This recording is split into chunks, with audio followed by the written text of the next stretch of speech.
What if we can positively impact society by reshaping the mindsets of young men? And while we're at it, let me ask you, what does it mean to be a man? My name is Dennis Meralda, a father, a teacher, a coach, a mentor, and a principal with over 2 decades of experience shaping the minds and characters of young men across the United States. If these questions resonate, if you're a young man looking to improve your life or a parent looking for tools to help your son become the best version of himself, the Building Men podcast was created for you.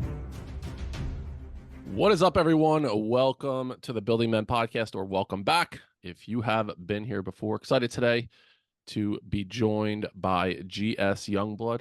GS is the acclaimed author of 2 groundbreaking books. One is called The Art of Embodiment for Men. The other one is called The Masculine in Relationship, which challenges the modern notion that all masculinity is toxic by offering a model, the masculine blueprint, which we will talk about on today's episode, for men to become grounded in their own power. His 2 books have sold nearly a combined 50,000 copies, and he's become a highly sought-after men's coach. GS, what's up, my man? Hey, Dennis, thank you for having me on. Good morning to you. Oh, my pleasure, dude. It really, it's good to meet you in person here today, or in person, in Zoom person world or whatever. Followed along with what you're doing peripherally. I'm really interested to dig into this conversation. So start off, like you say in the bio, you're a men's coach. What exactly is that? What does that mean, being a men's coach? Well, I deal with men in relationship almost primarily. To me, that's the juiciest area to come in and help men. And there's so many men that they're either flat or contentious or even toxic Yeah, relationships. And um, most of these guys are really good men. I mean, not everybody, but most of these guys are really good men. They really want to do right in their relationship, but they can't figure out how. It seems like they can never please their partner. And what I can do is come in and help them see some of the dynamics that are at play here.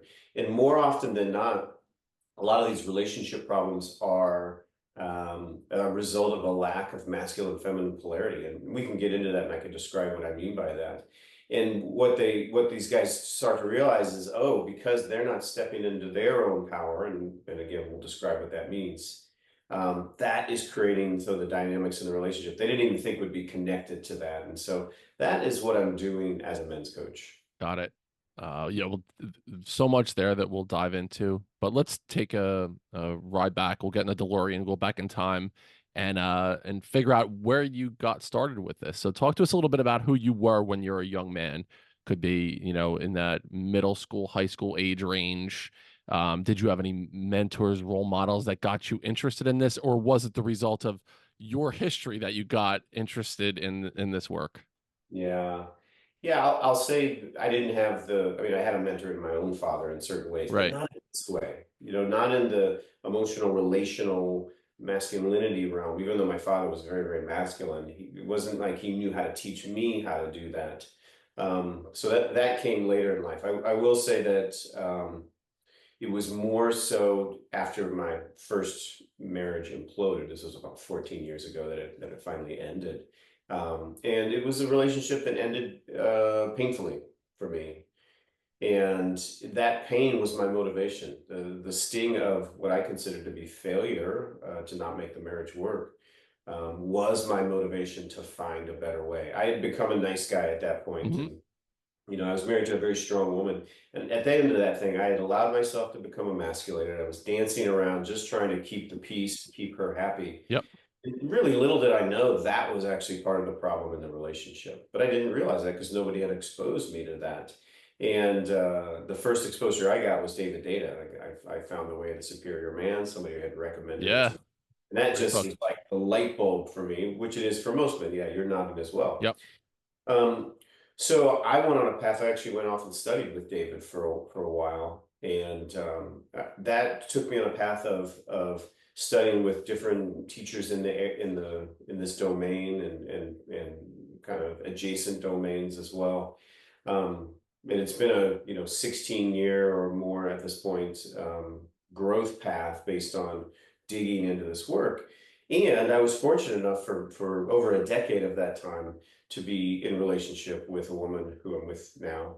who has a very strong masculine from her father and a very strong feminine. So she's a powerhouse, but also has a huge heart. And so I've gotten a real life laboratory on what works in relationship, what creates more connection and strength, and what doesn't.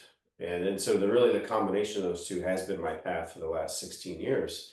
And about 4 or 5 years ago, um, all the things that I had learned culminated in a very big pile of notes that got compiled into the book, The Masculine in Relationship. And what I wanted to do was give men, any man, Yep. a model of masculinity. I wanted to give them a model of masculinity that they could embody. You don't have to be taller or smarter or wealthier or better looking or any of those things that guys might think they need to be, quote unquote, more masculine. Anybody can embody this thing that I call the masculine blueprint and come into their own masculine power. And guess what? In the process of that, they're going to solve a lot of their relationship problems. To learn more about our programs, including one-on-one mentorship coaching, the foundation, our Building Men online group community for young men, or to bring a Building Men experience to your school, check out our website, buildingmen.io, or click the links in the bio. Now, back to the show. We'll definitely get into that masculine blueprint that you referred to, GS, but let's first unpack the whole idea of the nice guy. It's something that I have talked about on this podcast, the seeking of approval, the people pleasing, that idea. I live that life as well. It was, and looking at it now, I'm like, I don't recognize the man that I was at that point in my life. And it makes me cringe thinking about it as well. I've never done an episode just focusing on that. So let's spend a little time digging into what exactly is a nice guy when you refer to it. You hear like, oh, be nice to your sister, be nice to this person. And you think it's a good thing. But when you start to dig into it, you realize it's really not. It's more about manipulation. It's more about covert contracts. So talk to us a little bit about what is a nice guy and how did you break free from it? Yeah, exactly. Let's give a shout out to Dr. Robert Glover. He wrote the book on this, No More Mr. Yep. Nice Guy. Yep. Everybody knows the book. That's the seminal book, in my opinion. Probably even, I used to think it was David's. I think Robert's book, because Yep. it's so simple and so accessible for guys to turn the light on around this behavior called nice guy behavior. Um, nice guys, as Robert writes, nice guys are men that pretend they don't have needs and they try to meet everybody else's needs, but inside they're seething because they're not getting their needs met, because they're never admitting that they actually have needs. And so these guys who are nice are actually probably kind of assholes on the inside at times. Not always, but that tends to be the archetype. But here, let me go a cut deeper Yeah. when we're talking about a nice guy. A nice guy is somebody that is scared. They probably were wounded in their childhood. There's some form of either needing to stay out of trouble, so they want to keep a low profile, or needing to please a parent that never could be pleased when they were kids, something in that vein. So nice guys have their radar out. This is how I always explain it. They have their radar out. They're looking for relational danger, any way that they're going to upset somebody else or not meet somebody else's needs. And so their radar is turned up to 11. Yeah. And they're like, okay, what can I do that's the safe thing to do that will make everybody happy so everything will be okay? And that's really, they walk around, they don't realize it, but they are vigilant and they are good at reading the signs and the subtleties of people's displeasure, because they had to. It's just like a deer is very tuned to its environment. It's not going to let something sneak up on it. That's how nice guys are. So the antidote to being a nice guy is simply this: simply take some of that awareness that is riveted externally and turn it internally. What is it that you need? What is it that you want and prefer? What are your boundaries? What do you think the moment calls for? What do you think the people that you care for and are taking care of, what do they also need as well? And you start to develop an inner clarity, which is something that a lot of nice guys do not have. They do not have inner clarity. So you've got to start to develop that muscle of inner clarity. And then you start to express that externally as direction and structure for the world around you. And that's that's kind of the short version of how I describe what's going on under the surface of nice guys. Agreed. And most of the things that are going on are disingenuous. There's a level of what can I say or do that will get me what I want without having to be direct in Yeah. communicating it, that because being afraid of being rejected if you say that this is what I really need in a specific situation. It's it really is for young men listening right now. Those two books, No More Mr. Nice Guy and The Way of the Superior Male, 5 years ago now, maybe 6 years ago, right around that time frame, I found both of the books. I read them and I listened to the audiobook of both of the books as well as I was following along. One of the biggest game changers, I would say, is finding those congruently, reading both of them at the same time and working through them. So I appreciate you saying that. Highly recommend both books as well. So you mentioned, GS, about having this idea of no more Mr. Nice Guy. We want to get away from that. I think what happens is boys right now are one unsure of what it means to be a man in the world. They're really it's it's very difficult for them to understand and almost feeling as though they have to apologize for Mhm. being born with a penis. Like, okay, I'm so sorry that I've, perpetuated all of these histrionic things into the world. And so how would you talk to a young man? Say I'm a kid, I'm in, my sophomore, junior year of high school, and I'm really unsure of what it means to be a man. How would you describe masculinity to them? Because it's an ambiguous term right now. Yeah, yeah, yeah. Because of the pain that, yeah, we have inflicted over thousands of Yeah. years. We can't, nobody's denying that. Um, there's been the pendulum has swung so hard the other way that, as you said, everybody's scared, Yep. and people have conflated masculinity with toxicity, like we talked about before we started the show. My book, The Masculine Relationship, is my offering for the answer to your question. So I'm going to describe it. The answer is the masculine blueprint. I wanted to give, oh, I guess I already said it. So, I wanted to give the world a model that didn't step on anybody's sovereignty, doesn't, it does coexist with the Me Too world that we live in right now. Um, so I'm going to describe the masculine Yeah. blueprint as my Perfect. answer to your Yep. question. Here's what I say. Here's the short version. And this is primarily in relationship, but I think we're talking about young men, so they might not be. So it can also apply to the world itself. It's very simple. Number one, three parts. Number one, get grounded. If you're a guy that's very reactive, you get very defensive, people get upset with you, and you kind of slobber over yourself to explain why you didn't mean it like that, and why it was, they have their facts wrong. That's not a guy that's grounded. So number one is get grounded. Kind of ground your nervous system and bring a quality of stillness and choicefulness to your way of being. That's something that everybody around you feels and starts to regulate their nervous systems too. So when everybody else is all jacked up, your grounded nervous system will help co-regulate their grounded nervous system. So that's one. Number two, lead more. So bring leadership. This is where guys get themselves in a lot of trouble. They start to identify as easygoing guys. Oh yeah, I'm just an easygoing guy. I just go with the flow. Guys, the world wants your masculine leadership. This is your gift, your clarity Hmm. that you can bring, the structure that you can bring. People are looking for somebody to lead them. Not everybody's leader. People love when somebody steps up and heartfully leads the group, and then finally there's a direction to take.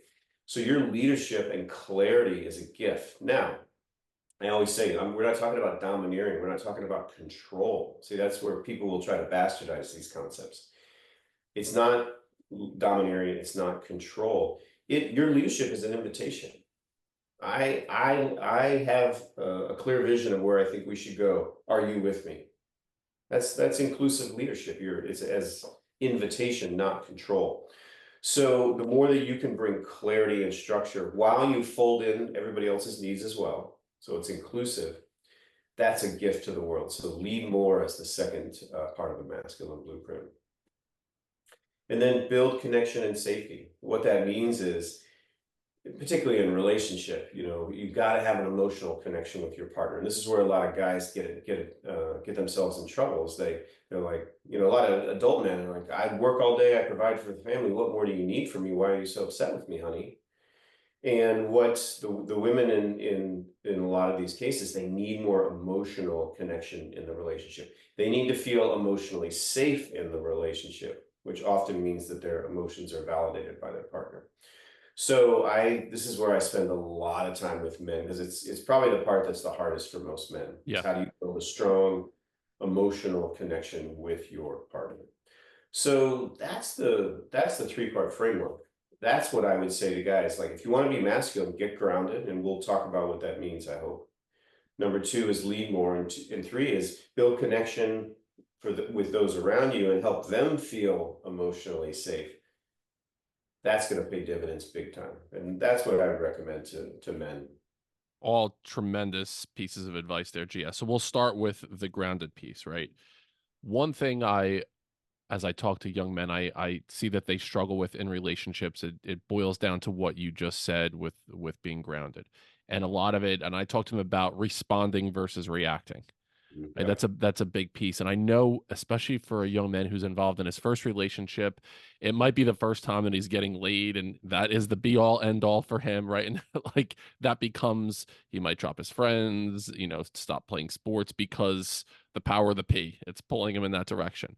And the young men become very reactionary, where if their significant other, their partner is upset, well, what did I do wrong? How do I fix this? And it's almost like this frenetic way that they have about them. So if a young man is struggling with that right now, and Mhm. the whole idea of being grounded is a foreign thing, what are a Yeah. couple steps that he might be able to take to start honing in in that direction? Well, let's do a visualization Yeah. first of what we're talking about. So to the young men, this is what I'm offering you. Just think of different people that you know, and there's that guy he's a little bit kind of, he's every stimulant of the world kind of gets him all jacked up, and he talks fast, and he doesn't really think through things. And he gets defensive. You know a person like this, and they're just, as you use the word, Dennis, frenetic. There's a Hmm. little bit of freneticism Yeah. to a guy like that. And we write that off as, oh yeah, that's just Johnny, that's just his kind of way of being. It's not attractive. And what I mean by attractive is not attractive to women. And it's not attractive to the world at large to look to you as somebody they trust and as a leader.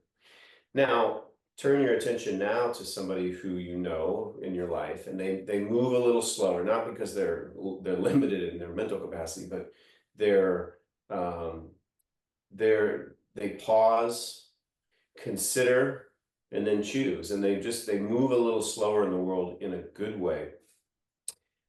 A guy like that is more likely than not much more trustable. It feels like he's choosing rather than just kind of popping off and playing out a script and getting scared and defending himself and anything like that. That's the man that you want to be. So, you asked me to give them a couple of things. I'd say, here's an easy one. You don't even have to invest in this. When you speak and when you're in conversation with people, pause before you answer anybody. So if somebody says da da da da da da, you pause. Okay, I hear that. And dot dot dot dot dot. And just pause before you choose, because the person that is like stumbling over themselves to just respond to you, um, it doesn't feel powerful. It doesn't feel trustable. It doesn't make me really tune into their words, because it just feels like they're just popping off and being very reactionary. That's number one.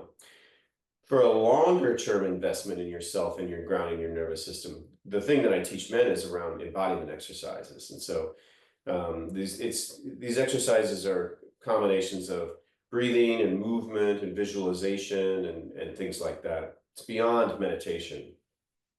And they're all designed to ground your nervous system and kind of just slow you down. Because when your nervous system is grounded, you will naturally slow down. And I think, it's kind of like how you and I are talking. I think both Hmm. of us have a certain measuredness to how we talk. And that's what I'm talking about. And you can start to cultivate that through a daily practice of embodiment exercise, which, by the way, was the subject of my second book, The Art of Embodiment. So those are two things that I would offer around getting grounded to young men. I appreciate that. I love the pause. When young men are in a conversation, we work through conflict, and it could be with a partner, it could be with a friend, that jerk off in the hallway that's saying stuff to piss you off, a teacher, whoever. I talk about that. Just being in control of your words being really specific. Our words are, it's such a tool that we have and how we use our voice to communicate those words. And I'll often tell young men as well, if somebody says something cutting to you, like in a really dicky way, and they're coming after you, they're breaking your balls, and there's a difference between buddies breaking your balls and then someone who's, has a malintent. I'll Yeah. often say, pause, look at them in the eye, and say, "Can you repeat that?"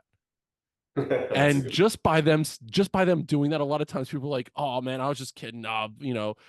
Just by taking a moment, because then you take the power back from that person, and now they're the second time they say it doesn't have as much emphasis if they do repeat it. The young men I've talked to about that, they're like, that works almost every single time. So I just wanted to add that in there. I've never really talked about it on the podcast. The second thing that you talk about, GS, is for them to lead more. What if Mhm. it's a kid who is inherently introverted by nature? If stepping up in front of the group is not something that he feels very comfortable with initially, is there anything that you might recommend? Because I do 100% agree with you. When I work with a group of young men in a school, every single time we're together, they are all speaking publicly.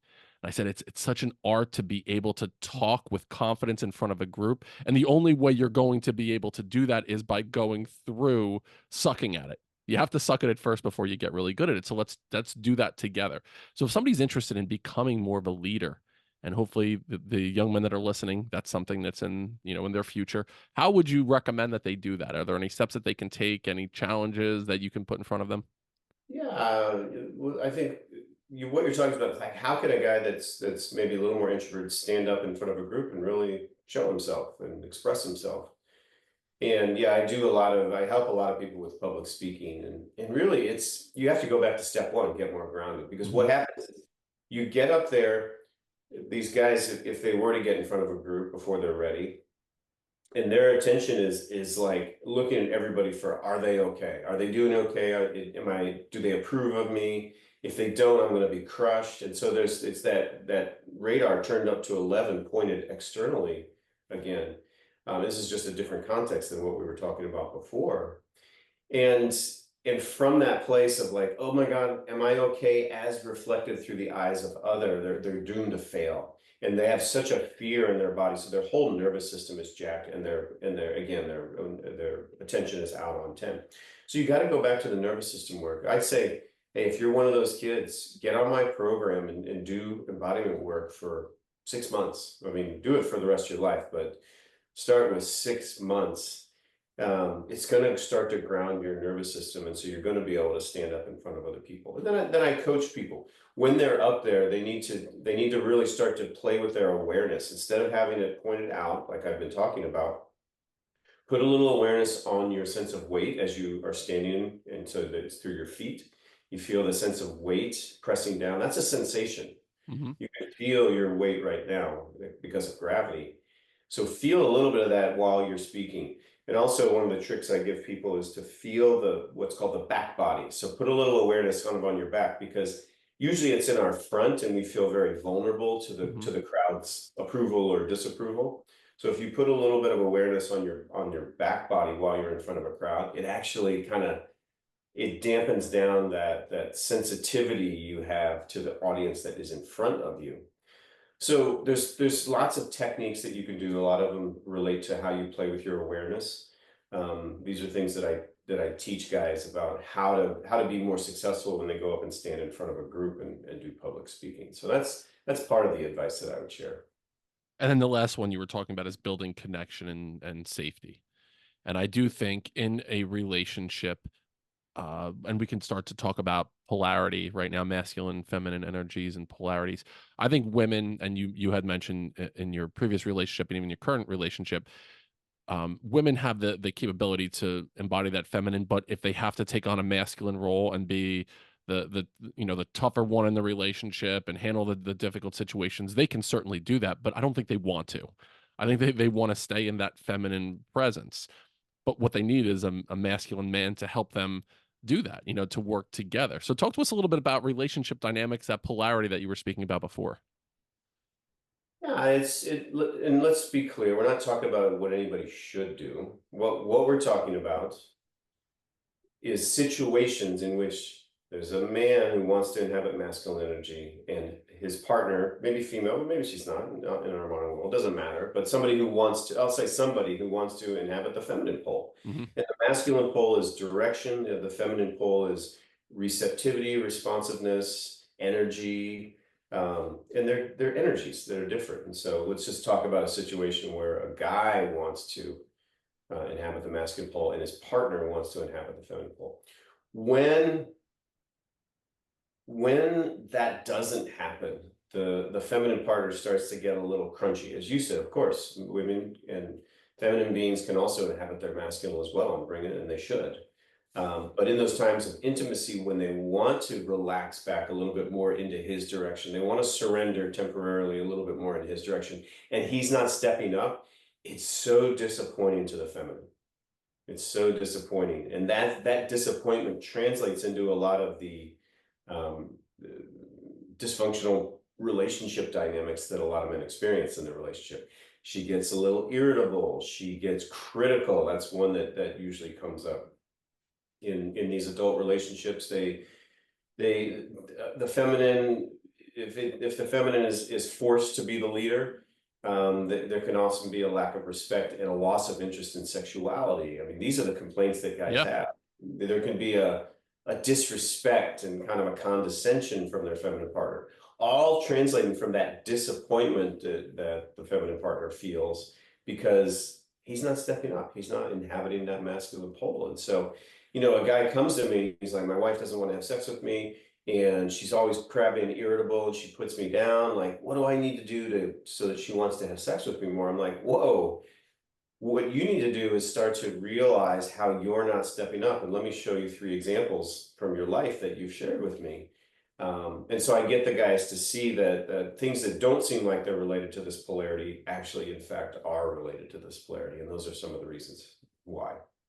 So in a situation, what would be step one then? I know, like, not giving away all your secrets or whatever. So I'm a guy that comes to you, and those are the complaints that I have. And obviously, you'll turn the mirror back on me. I'll have to go through and share scenarios. But is there a step one? Do you just go through like, okay, we're going to start by grounding. We're going to start there and then work off of that, or is it like every day just do? If you say you're going to do something, do that one thing every single day. So we'll start there. Do you have a starting point? Yeah, the beauty of the blueprint is the blueprint is often Yeah. the answer to the question, and it is in this case. Just do 3 things, men. Get grounded, which means start a daily embodiment practice. There's other parts to it, and that's what I go through in the Yeah. book, but the embodiment practice is the one. If that means that you do a 5-minute breathing exercise every morning while you lay in bed before you get out of bed, then that's a good start. It's not complete, but it's a good start. And there's specific breathing exercises, not just any breath exercise.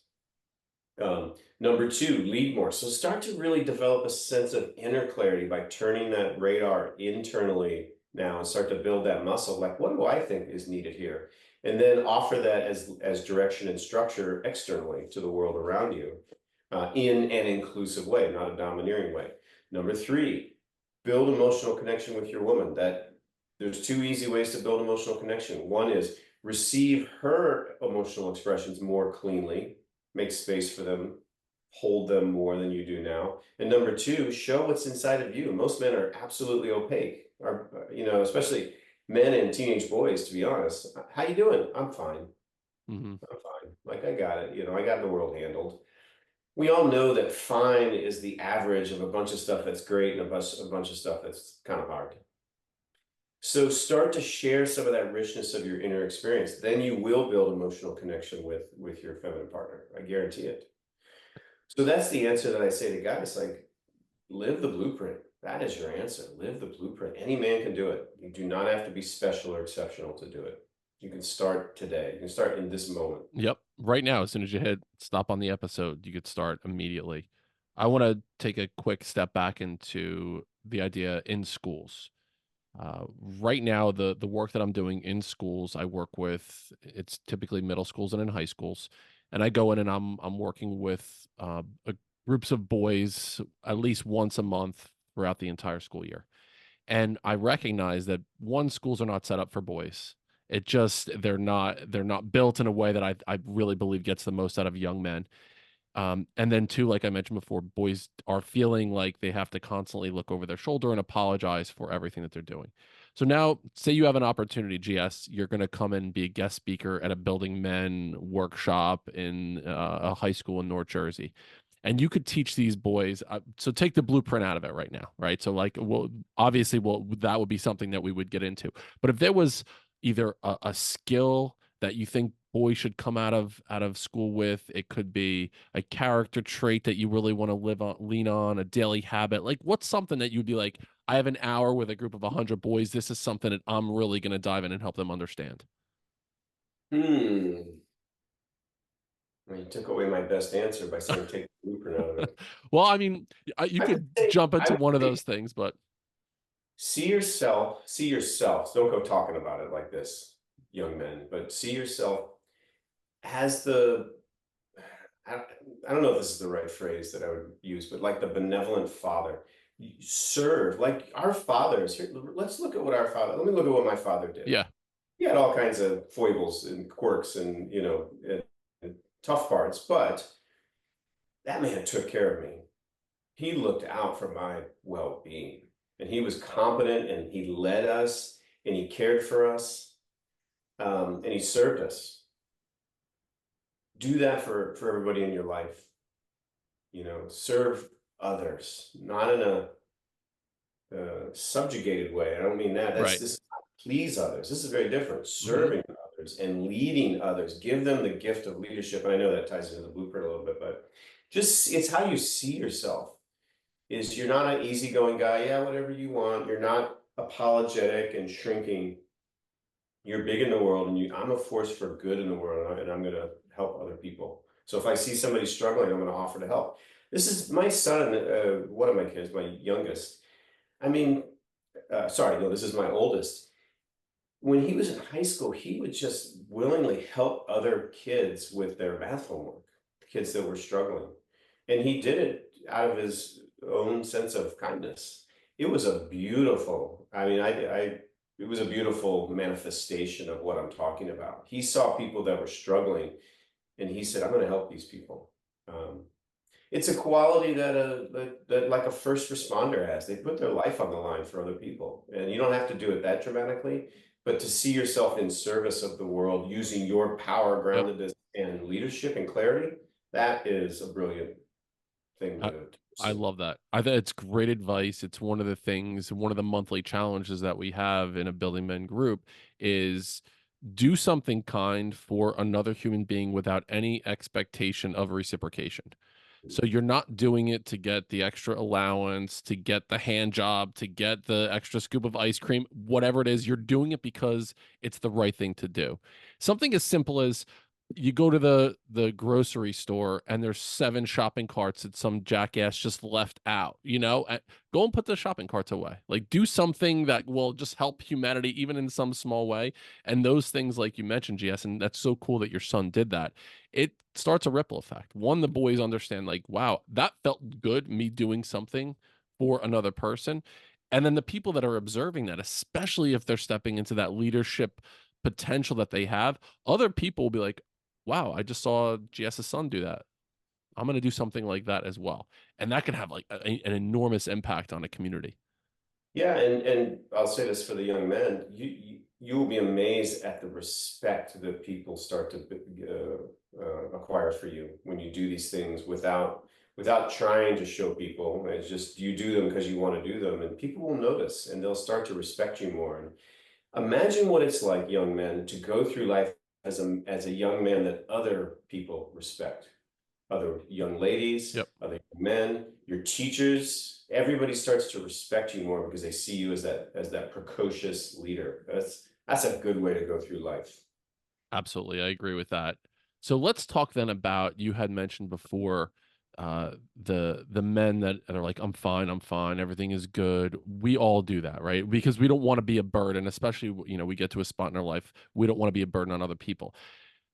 I often speak to young men about the courage to be vulnerable and the courage to like look at yourself in a more critical way and share the things that are going on. But there's also, you mentioned before, GS, that pendulum, right? We don't want to be such an emotional burden on another person where we're constantly in our feels, but we also can't be that we're just a hunk of granite and there's, we're never going to show any kind of emotion, because that will come out, as you know, in drinking and gambling and drugs and watching pornography, in a million different buffering type behaviors, because people are unable to deal. So what advice would you give to a young man as well, who is like, I understand I'm feeling these emotions. I need to be able to share it, but how do I go about doing it? How do I express a level of vulnerability in a courageous way? It's very, very simple to explain. It's always harder to do, but it's easy Right. to explain. We don't want to be a burden, as you said. And so we go immediately to I'm fine, which means we just put the Yep. clamp down on the whole thing.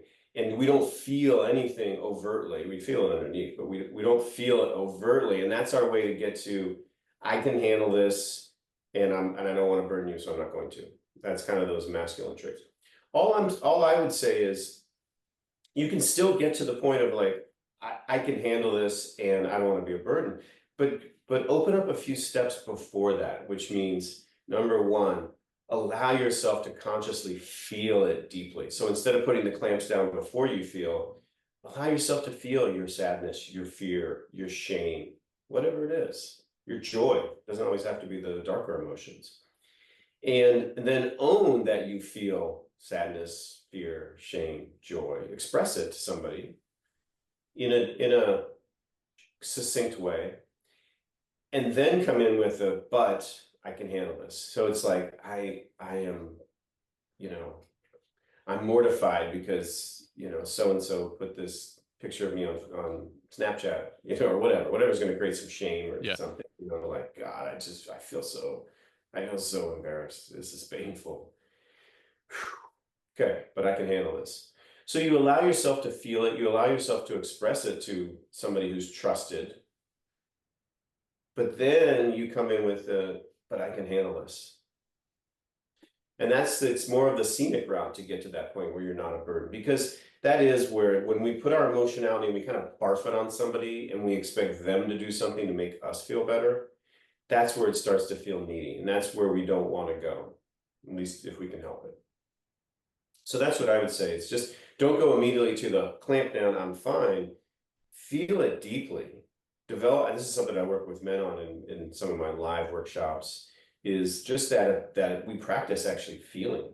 Mhm. These guys sometimes don't even know how to feel, and so we have to practice it. And so allow yourself to feel deeply. I can say I've cultivated myself into a man that can feel things really deeply, and I can express it succinctly. I don't barf it. I don't go on and on. Just express it succinctly, and then handle it. Bring in that masculine. But I can handle this. I will get through this. I'm going to feel it, and I'm going to suffer a little bit, but I will get through it. And I don't need other people to kind of fix me or change to make me feel better. Right. I think that's my answer. I appreciate that. And I like the taking a moment, breathing through it, really feeling what you feel. I would add some of the advice that I give is then get it out of your head onto a piece of paper. Journal about it, write it down, because just the process of doing that, you'll start to find certain patterns of thoughts, of actions, of behaviors, and it might be connected to something you didn't even realize. So being able to do that. The next piece is to be able to then ask for help if necessary. If you're in a spot, especially if you're in your teenage years, you might be in a situation where I got this, I got this, I got this. And once you're able to process through, I need a little more support in this area or that area.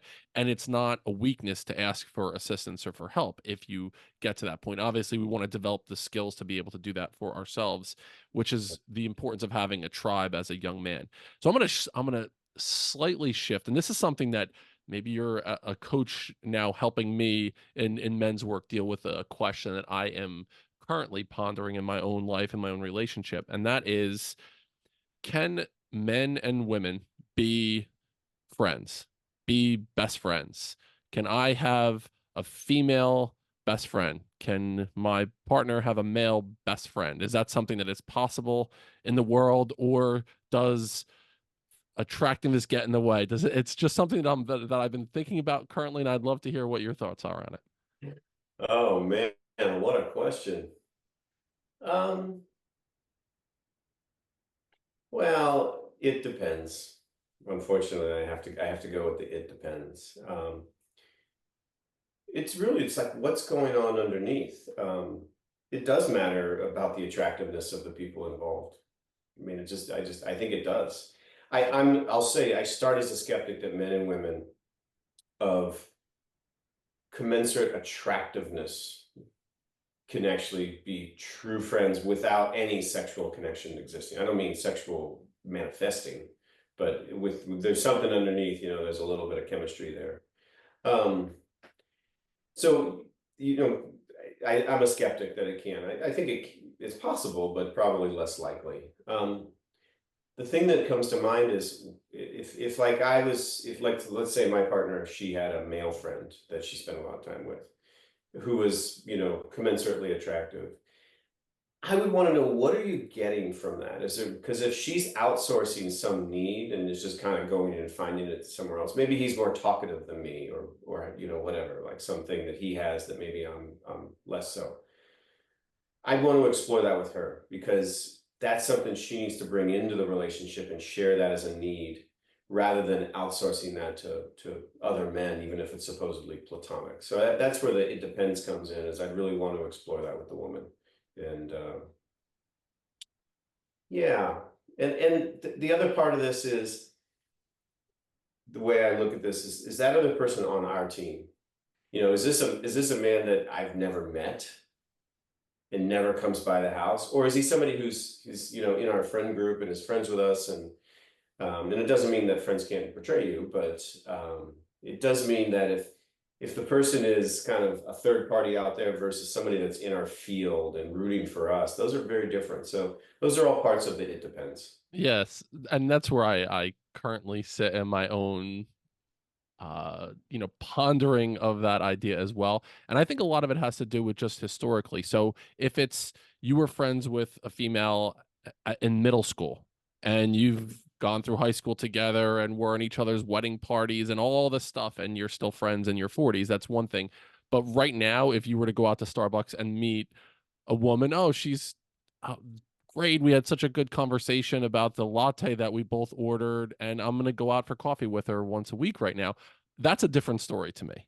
So it all depends on the timing of it as well. It's just something that's been at the forefront of something that I'm thinking about in my own life right now. And I'm trying to determine how I really feel about it. And what I do, GS, is immediately I'll have my snap judgment about it, like no or yes. And then I take some time to, okay, unpack why is this the case. I don't have any female friends. I had two sisters that were close in age to me. So I feel like I had that need met of if I needed to get a feminine perspective, I could talk to my sisters. We're still very close. So it wasn't something that I felt was an important thing. And I feel like if I need that feminine energy, my partner is meeting that for me right now.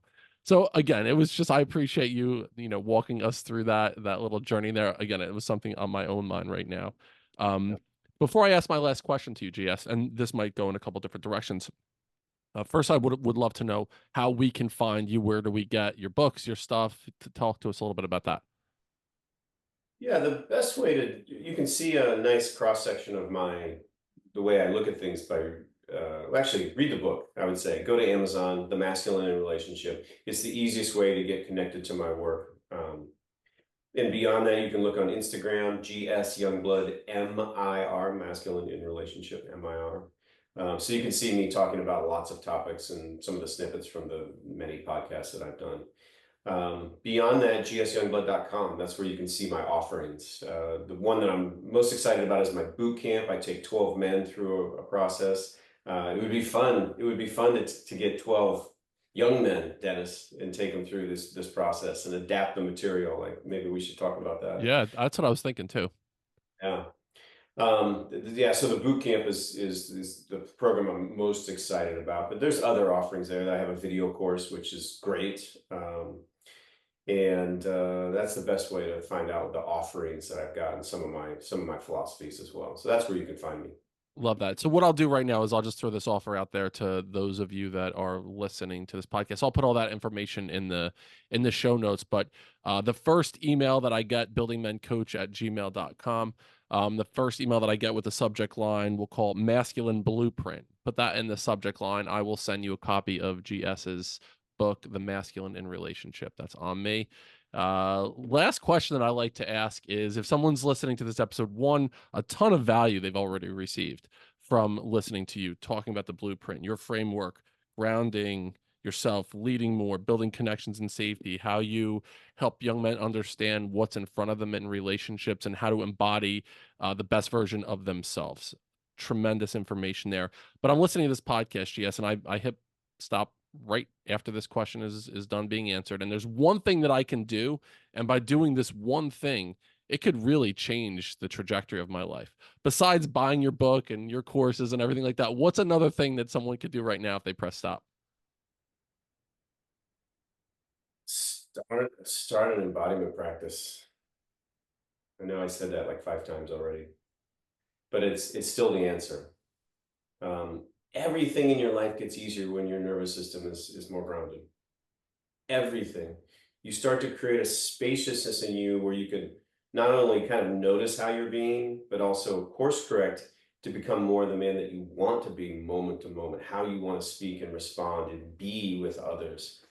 All that comes from having a little bit of that spaciousness that an embodiment practice that creates. And then that can be a very simple practice. So I would say that is the answer 100 times out of 100. Love that. One thing that really resonated before we say goodbye here is, when you think about the type of man that you want to be, instead of what do you want to do with your life, that's something that we're often asked in that middle school and high school age range. It's, who is the man that you want to be? And then if you become that man, what is he capable of accomplishing? It's a totally different thing. And I've gone through this practice myself, as I had to have a really, really difficult, heart-wrenching, gut-wrenching conversation with my father. What I said before the conversation is, if I was courageous in this conversation, what would I do? Or what would the most courageous version of me do in this conversation? And this level of calm came over me, and I was able to handle a really challenging situation and conversation with my father by going through that. So I totally, from my own experience, will attest to the power in that. GS Youngblood, my man, I really appreciate this. I'm really happy we're able to connect. I've been following along with your work. I'm going to read the book. I'd love to have you back on after I've got an opportunity to dig into it and really, embody the practices that you were talking about. For the Building Men audience, if you got any level of value from this episode, consider rating the podcast, reviewing it. More than anything else, share this out with anyone that you think might get some level of value from our conversation. Go one step further than you thought you could go. We'll see you next time on Building Men.